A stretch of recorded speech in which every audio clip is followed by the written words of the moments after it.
Hi friends, welcome back to our channel. ఈరోజు video వచ్చేసి నార్మల్గా చాలామందికి బ్లౌజు షేప్ డాట్స్ కోపుగా లేకుండా రౌండ్ షేప్లో వచ్చేటట్టు పెట్టండి అనేసి చాలామంది అడుగుతూ ఉంటారు. ఇక క్రాస్ కటింగ్ బ్లౌజ్లో అలా లేకుండా స్టిచ్చింగ్ చేయాలంటే చాలా వరకు ఎంత బాగా స్టిచ్చింగ్ చేసినా కానీ రౌండ్ షేప్ అనేది కరెక్ట్గా రాదన్నమాట.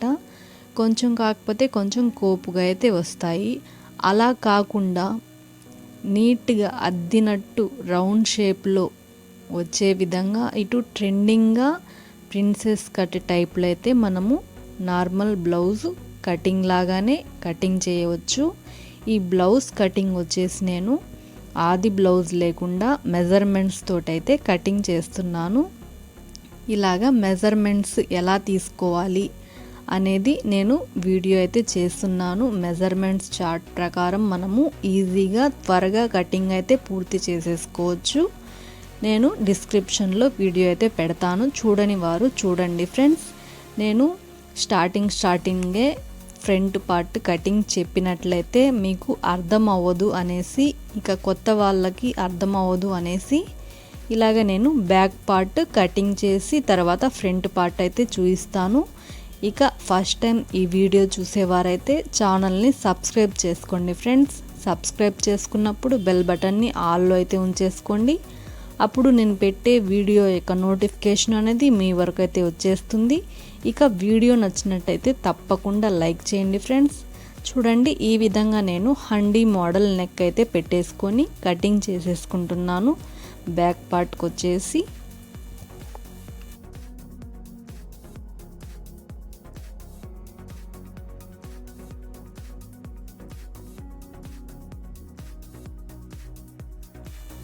ఇలా బ్యాక్ పార్ట్ కటింగ్ అయితే పూర్తయిపోయింది. ఇప్పుడు వచ్చేసి మిగిలిన క్లాత్ని ఇలా పెట్టేసుకొని బ్యాక్ పార్ట్ని స్ట్రైట్గా ఈ విధంగా అయితే పెట్టేసుకోవాలి. క్రాస్గా కాకుండా స్ట్రైట్గా ఈ విధంగా పెట్టుకున్నట్లయితే మీకు మంచిగా రౌండ్ షేప్ అనేది వస్తుందన్నమాట. బ్యాక్ పార్ట్ మెజర్మెంట్స్ ప్రకారము మొత్తము కూడాను బ్యాక్ పార్ట్ లాగానే మార్కింగ్ చేసుకోవాలి. ఇలా మార్కింగ్ చేసుకున్న తర్వాత ఫ్రంట్ నెక్ వచ్చేసి 7 ఇంచుల దగ్గర ఇలా బాక్స్ టైప్లో మార్కింగ్ చేసుకొని రౌండ్ షేప్ అయితే ఇచ్చేసుకోండి. ఇలా ఇచ్చేసుకున్నట్లయితే మీకు రౌండ్ షేప్ కరెక్ట్గా వచ్చేస్తుంది. ఇక చంక పొడవు 6 ఇంచులు ఉందా లేదా ఒకసారి చూసేసుకోవాలి. చూసుకొని మార్కింగ్ చేసుకున్న తర్వాత ఇలా కింద వైపు నుంచి హుక్స్ల పట్టీ దగ్గరికి దూరం వచ్చేసి 3 ఇంచుల దగ్గర మార్కింగ్ చేసుకోవాలి. చెస్ట్ పొడవు కోసం ఇలాగా 2.5 ఇంచులు పై వైపుకి ఇలా మార్కింగ్ చేసుకోవాలి. మార్కింగ్ చేసుకొని ఈ చెస్ట్ పొడవు నుంచి హుక్స్ల పట్టీ వరకు దూరం వచ్చేసి 4 ఇంచుల దగ్గర మార్కింగ్ చేసుకోవాలి. ఇప్పుడు వచ్చేసి చెస్ట్ పొడవు 14 ఇంచులు అయితే వచ్చేస్తుంది. ఇదే విధంగా చంక వైపు కూడాను 3 ఇంచుల దగ్గర ఇలా మనం మార్కింగ్ చేసుకోవాలి. కింద నుంచి 3 ఇంచుల దగ్గరికి ఇలా మార్కింగ్ పూర్తయిపోయిన తర్వాత ఈ 3 మెజర్మెంట్స్ కలిసే విధంగా స్కేల్ తోటి మార్కింగ్ చేసుకోవాలి. మార్కింగ్ చేసుకొని ఇలా షేప్ అయితే చేసుకోవాలి.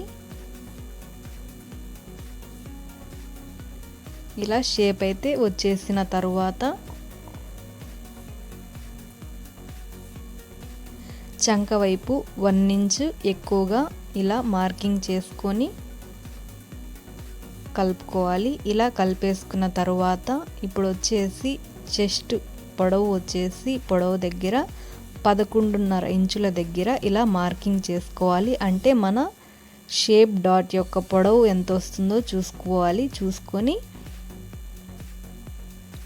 అక్కడ ఇలా మార్కింగ్ చేసుకోవాలి. ఇలా మార్కింగ్ చేసుకొని డాట్ యొక్క వెడల్పు ఎంత పెట్టుకుంటామో నార్మల్గా అంత ఇలా 2 ఇంచుల దగ్గర మార్కింగ్ చేసుకొని చంక వైపుకి స్ట్రైట్ లైన్ అయితే గీసుకున్న తర్వాత ఇలా షేప్ అయితే ఇచ్చేసుకోవాలి. మీకు ఈజీగా అర్థమయ్యేందుకు కింద వైపు మనము డాట్ యొక్క వెడల్పు ఎంత తీసుకుంటామో అంత, చంక వైపు డాట్ యొక్క వెడల్పు ఎంత తీసుకుంటామో ఒక 1/2 ఇంచ్ కన్నా ఎక్కువ తీసుకుంటాము చంక వైపు డాట్ కోసము. అంతా ఈ విధంగా తీసేసుకొని కటింగ్ అయితే చేసేసుకోవాలి. ఇలా కటింగ్ చేసుకున్నట్లయితే మీకు ఎప్పటికీ కూడాను బ్లౌజు షేపులు చెడిపోకుండా చాలా బాగుంటుందన్నమాట.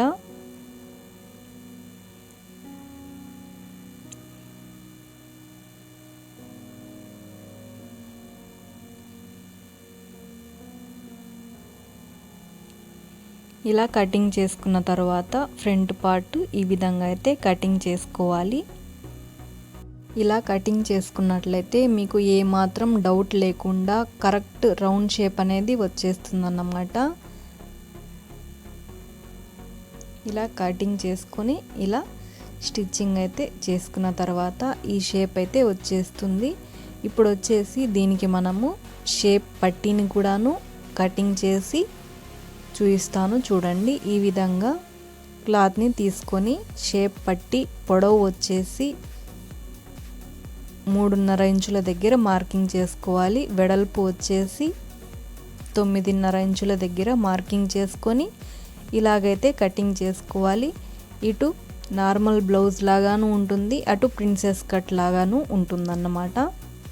ఇలాగా చంక వైపు వచ్చే దగ్గర కటింగ్స్ అయితే ఇచ్చేసుకున్న తర్వాత ఇది లైనింగ్ బ్లౌజ్ అన్నమాట. మెయిన్ క్లాత్ ఇలాగైతే కటింగ్ చేసేసుకుంటున్నాను. నేనైతే చాలా వరకు డిజైనర్ బ్లౌజ్ అయితే ఈ విధంగా అయితే కటింగ్ చేసి స్టిచ్చింగ్ చేసుకుంటాను. షేపులు ఎప్పటికీ కూడాను చెడిపోకుండా చాలా నీట్గా అయితే బ్లౌజ్ వచ్చేస్తుంది. ఫ్రంట్లో కూడాను అద్దినట్టు బాడీకి చాలా కరెక్ట్గా ఉంటుందన్నమాట. ఇలా కటింగ్ చేసుకున్నట్లయితే ఇలా కటింగ్ పూర్తయిపోయిన తర్వాత నేను లైనింగ్ని అయితే స్టిచ్చింగ్ చేసేసుకున్నాను. చూడండి ఈ విధంగా లైనింగ్ క్లాత్ని స్టిచ్ చేసి రివర్స్ చేసేసుకొని దానిపైన అంచున స్టిచ్చింగ్ అయితే చేసుకున్నాను. ఇలాగ షేప్ పట్టీని ఫ్రంట్ పార్ట్ రెండింటిని కూడాను ఇలాగైతే స్టిచ్చింగ్ చేసేసుకున్నాను.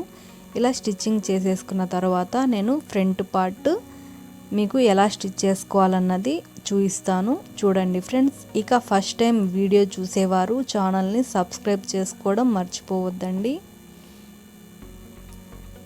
చూడండి ఈ విధంగా అయితే పెట్టేసుకొని ఇప్పుడు స్టిచ్చింగ్ అయితే చేసేసుకోవాలి. ఈ స్టిచ్చింగ్ కూడాను 2 విధాలుగా చేసుకోవచ్చు అన్నమాట.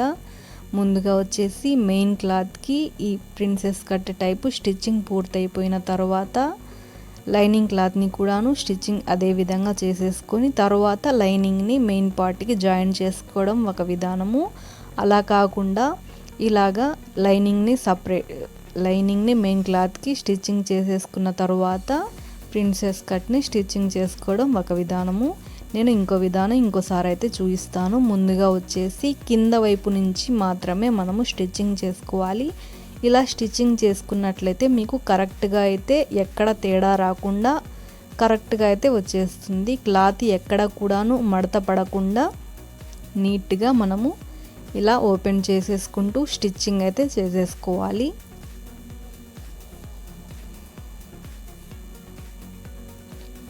ఇలాగా స్టిచ్చింగ్ అయితే పూర్తయిపోయింది. మీరు చూసినట్లయితే రౌండ్ షేప్లో అయితే వచ్చేసింది. ఇప్పుడు వచ్చేసి ఈ అంచున స్టిచ్చింగ్ చేసుకోవాలి. ఎందుకంటే ఇది వచ్చేసి గుచ్చుకోకుండా ఉండేందుకు ఈ అంచున మనము స్టిచ్చింగ్ చేసి లాక్ చేసుకున్నట్లయితే ఇక క్లాత్ పోగులు రాకుండా ఉంటుంది. దీనిపైన ఈ విధంగా అయితే స్టిచ్చింగ్ చేసుకోవాలి. ఈ జాయింట్ పైన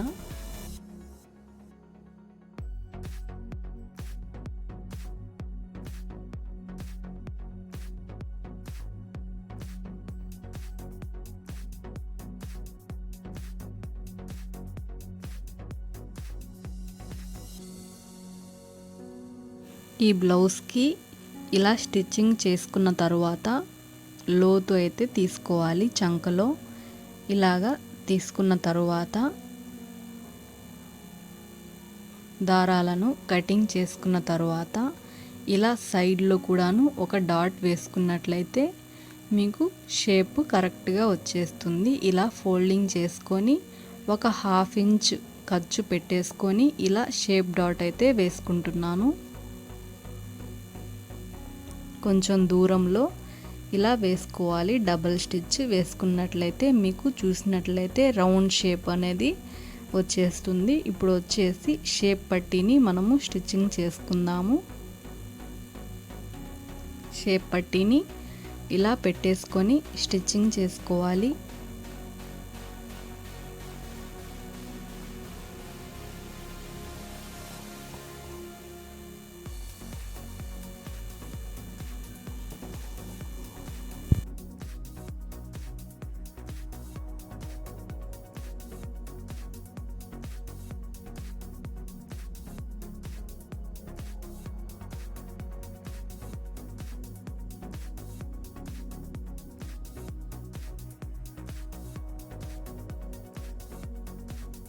ఇలా ఫ్రంట్ పార్ట్ ఒకవైపు స్టిచ్చింగ్ అనేది పూర్తయిపోయింది. ఇప్పుడు హుక్స్ల పట్టి వేసుకోవాలి. ఇక రెండో వైపు కూడాను ఇదే విధంగా నేను స్టిచ్చింగ్ అయితే చూపిస్తాను చూడండి.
ఇలా రెండో వైపు కూడాను స్టిచ్చింగ్ అయితే పూర్తయిపోయింది. ఇప్పుడు వచ్చేసి రెండింటిని కూడాను ఎదురెదురుగా పెట్టి మీకైతే చూపిస్తున్నాను. ఇక వీడియో నచ్చినట్టయితే తప్పకుండా లైక్ చేయండి ఫ్రెండ్స్. ఇలాగా రౌండ్ షేప్లో అయితే ఈజీగా స్టిచ్చింగ్ చేసేసుకోవచ్చు అన్నమాట. షేపులు ఎప్పటికీ చెడిపోకుండా బ్లౌజు చాలా కరెక్ట్గా అయితే స్టిచ్చింగ్ అయిపోతుంది.